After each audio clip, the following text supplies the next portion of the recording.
I drove this Honda CR-V last winter and figured that for a shopper after good fuel mileage and confident winter driving dynamics through a well set up suspension, braking system, and stability control system, it hit the mark. What stood out is that you really sense the road in this machine. It doesn't have an artificially heavy feel for a false sense of SUV security in the snow, and if you're going to slip, slide, or skid, you'll feel it right away, so you know to correct things.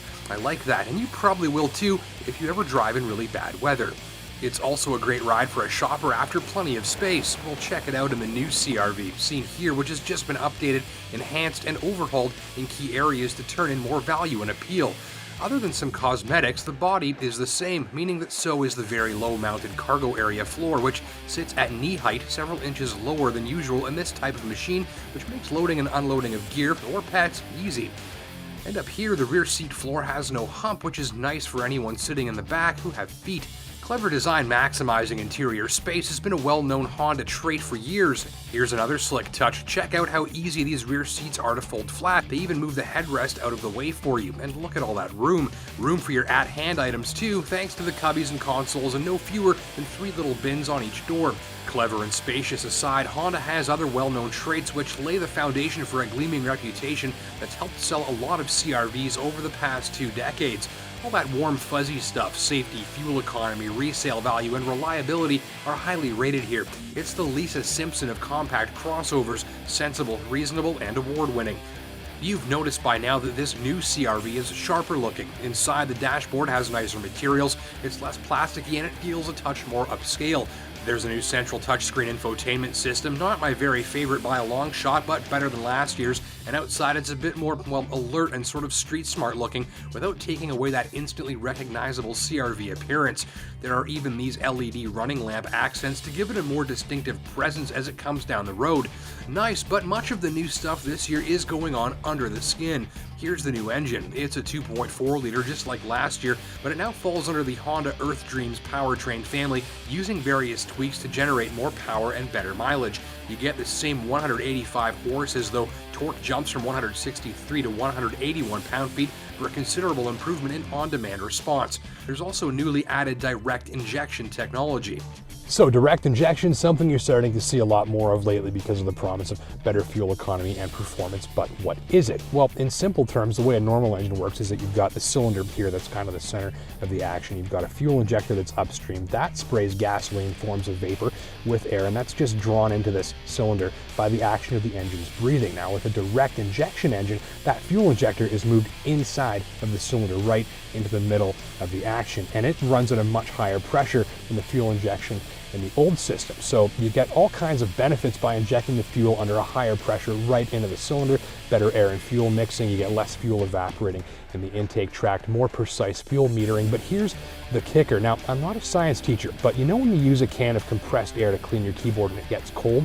Well, that's because a pressurized liquid expanding quickly absorbs heat. And in a direct injection engine, the fuel being sprayed in quickly expands, absorbs heat, and it's like cooling the cylinder off every single time fuel is injected. That means the engineers can safely run a higher compression ratio, which simultaneously gives them better fuel economy and more performance.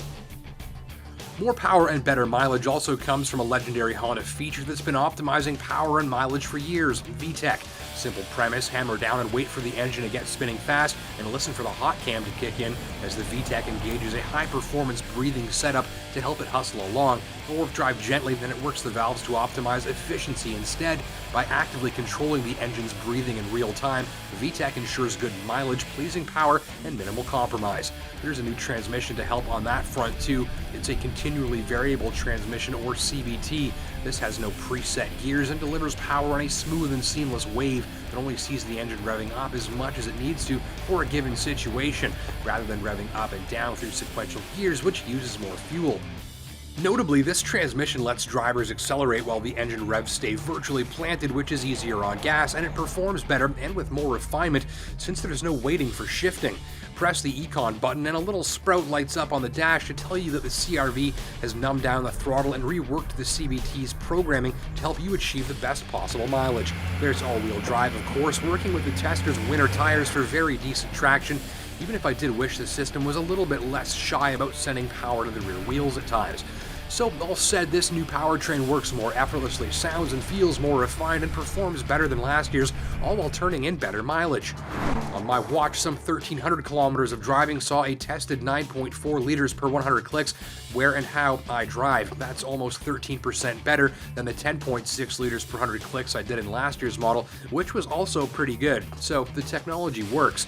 Other improvements have been made to the ride via suspension tweaks and new wheels and tires to make things a little more pleasant and upscale and quiet on rougher roads. That seems to have worked. You get wider wheels for more plantedness that adds a touch more confidence without taking away from the CR-V's light and communicative feel.